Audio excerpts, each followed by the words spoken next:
So some of you know that a while back, my family and I decided to move out into the country. And living out here has been awesome. We raise goats and sheep and pigs and chickens and ducks and geese.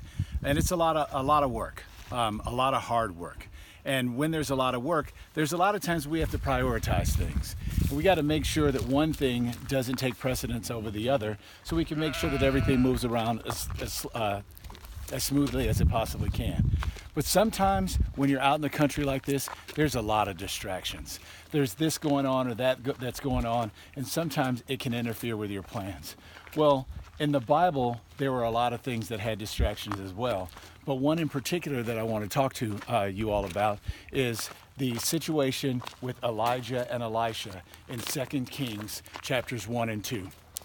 See, in the Bible story, Elijah was a great man of God. And because he was a great man of God, he had a lot of privilege. And one of those privileges is that he had the opportunity to hand choose his successor. He got the opportunity to say, God, you've blessed me with many things. And because you've blessed me with many things, I want the opportunity to be able to pick the guy who's going to succeed me, the person who's going to continue after me, keeping to do the work that the Lord has already done. And because Elijah was afforded that luxury, he knew exactly what he wanted. He knew the type of character, the type of person that he wanted to be a successor. So he chose Elisha. But there were a lot of things that were going on with Elijah and Elisha, and I want to pick those things up for you in the scripture as we open it up to 2 Kings chapter 2. What the scripture says is, it says, "For the time had come for the Lord to take Elijah up in a whirlwind. Elijah and Elisha were traveling from Gilgal, and Elijah said to Elisha, 'Stay here, the Lord is sending me on to Bethel.' But Elisha replied, 'As the Lord lives and as you yourself live, I will not leave you.' So they went down to Bethel. The sons of the prophets who were at Bethel came out to Elisha and said, 'Do you know that today the Lord will take your master away from you?' He says, 'Yes, I know, but be quiet.' Elijah says to him, 'Stay here, for the Lord is sending me to Jericho.' But Elisha said, 'As surely as the Lord lives and you yourself live, I will not leave you.' And they went on to Jericho. Then the sons of the prophets who were in Jericho came up to Elisha and said, 'Do you know today what the Lord has that the Lord has taken your master away from you?' And he says, 'Yes, I know, but be quiet.' Elijah says to him, 'Stay here, the Lord is sending me now to Jordan.' And he said, 'As surely as the Lord lives and you yourself live, I will not leave you.' So the two of them went on. 50 men of the sons of the prophets came, and facing two of them from the distance, while the two men stood by the Jordan. Elijah took his mantle, he rolled it up, and parted the waters from the left to the right. Then the two men crossed over on dry ground. After they had crossed over, Elijah said to Elisha, 'Tell me what I can do for you before I'm taken from heaven.'" Well, in that scripture, a lot of things are going on. First of all, Elijah is saying to Elisha, the Lord has called me to go from this place to this place to this place. And Elisha says to him, "As surely as the Lord lives and as surely as you live, I won't leave you." He loved Elijah, and he wanted to be with him every step of the way. And at every new location that they went to, the people of that particular town would come out and say, "Do you know that your master is being taken away from you today?" And he says, "Yes, I do, but don't say anything." And this happened repeatedly throughout the beginning of the story. Well, once they get ready to cross over the Jordan, all the bets are off when Elijah looks at Elisha and says, "What can I do for you before I'm taken away from you?" Now, everything's out on the table. Both the prophet and his successor are now just coming to grips with the fact that today Elijah is going to be taken away. And I read on from that scripture.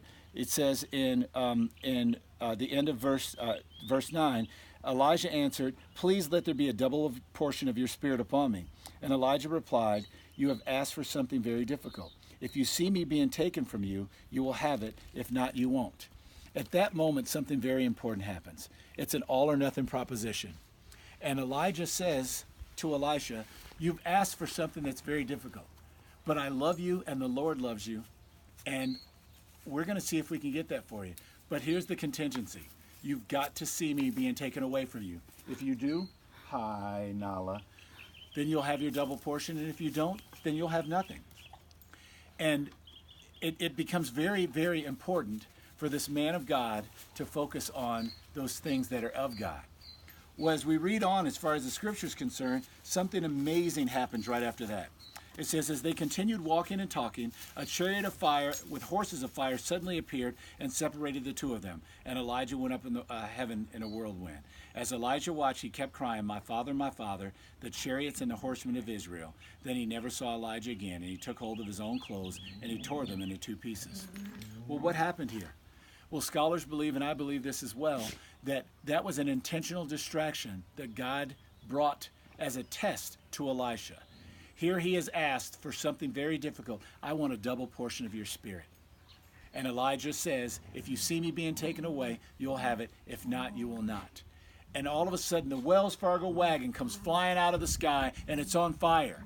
How many of us would have the wherewithal to keep our eyes focused on what is of God and not be distracted by what is of men? This distraction, those distractions, the ones that happen to you and me, they can keep us from receiving the true blessing that God would have for us. They can keep us from experiencing the fullness of God's blessing on our lives that benefit us, that benefit our families. Elisha was up to the challenge, and he didn't allow himself to be distracted from the double portion of the Spirit that he had asked of Elijah. And my hope and my prayer for all of you is that you're not distracted and that you receive that double portion of your the calling that God would have for you. There's always a lot of work to be done. There are things that need to happen. Children that need to be dropped off at school. All of those things. Life happens. But don't let life happen so much that it affects your calling. That higher power, that thing, that blessing that God would have for you and for your family. So as I read this scripture, I'm encouraged, and I hope that you're encouraged as well, for us not to miss out. Don't let the distractions cause you to miss what's really important. Thank you.